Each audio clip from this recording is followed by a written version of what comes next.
Now, up next is a book launch. We have a report on a book that is about South Africa. Remember apartheid and remember all the difficult experiences of South Africa after apartheid, and also xenophobia that the country has experienced over the years. This book captures all of them, and it was recently released. Enjoy this.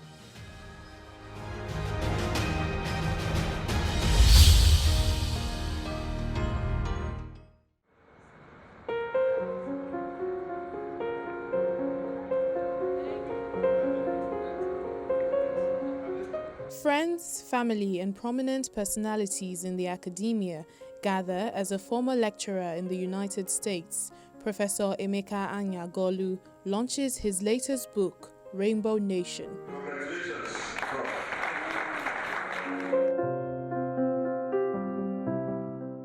The book is a historical analysis of apartheid, an anti-apartheid struggle, post-apartheid conditions, and xenophobia in the Republic of South Africa. In this 339-page and 16-chapter book, Professor Anyagolu started with a historical context to apartheid. It soon became clear that apartheid was not a standalone policy, but was deeply rooted in the racist ideology of the early colonizers across the globe, who used any means necessary, including genocide, to dispossess the original owners of the land and deny them their humanity. Apartheid and anti-apartheid struggles are results of widening inequalities and bad governance. This is a lesson the author says Nigerians should learn from. Clearly, inequality compromises responsible citizenship and dents loyalty to constituted authority.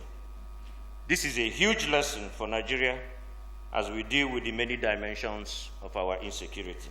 The importance of protecting intellectual property, a related issue, was also discussed. Nigerians must continue to encourage intellectual property and protect it. That appears to be one of the difficulties we have today. Tomorrow you will see this book on the hold-up, pirated copies being sold, while the effort, the sweat, the tears that went into producing the intellectual content will be lost because our laws don't protect intellectual property. Professor Anyagolu sheds more light on his book. It's a very dense historical and academic piece of work. It's not really a literary work in its form of a novel or an autobiographical thing. The primary thing is to provide a couple of things. A compilation of clear, hard data about what transpired.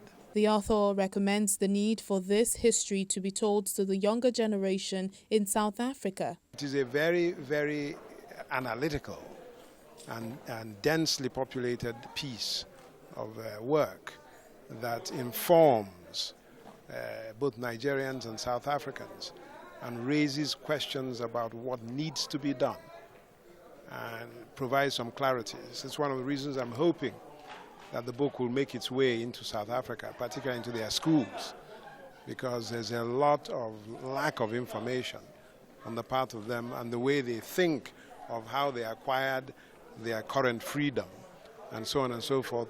The young ones, like our country, like a lot of people, do not experience civil war. And the whole civil war thing is like a story. It doesn't really have any resonance for them. The same thing is happening with a lot of young South Africans who did not experience apartheid. And as far as they are concerned, only Nelson Mandela was kind of like the superhero that somehow magically made this possible. And they don't know the nitty-gritty, the forensic details about what happened. This book corrects it permanently. Nigeria and other African countries played prominent roles in the South Africa anti-apartheid struggle. Professor Anyagolu, while underscoring the need for government to pay attention to the needs of citizens, as the lack of it gave spark to the troubles in South Africa.